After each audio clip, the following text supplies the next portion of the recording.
जिसको मरने से डर लगता है ना, उसको चाहिए कि अल्लाह पे ईमान के साथ साथ अल्लाह की राह में खर्च करे, क्योंकि यहाँ खुशखबरी है उसके लिए।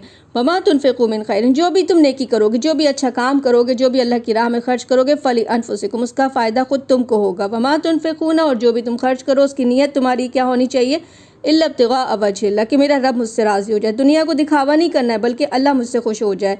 और किस पे खर्च करना है, लिलफ़ुक़ारा, गरीबों पे खर्च करो, जो अल्लाह की राह में भाग दौड़ करते हैं उन पे खर्च करो। तुम देखने वाला उनको सामने देख कर समझता है कि इनके पास पैसा है, मगर तुम उनके चेहरे को देख के समझ जाओगे, तारिफ़ुहुम बिसीमाहुम, उनके चेहरे पर गुर्बत छा रही होगी।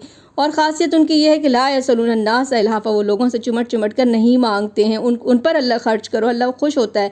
और जो खर्च करोगे दिन को रात को सुबह शाम खुले, उनके लिए खुशखबरी है कि वला खौफ़ुन अलैहिम वला हुम यहज़नून, ना उनको कोई खौफ होगा ना वो गमगीन होंगे। मरने के बाद मस्त खुश में खुशी होगी, क्योंकि अल्लाह उनकी मदद करेंगे वहाँ।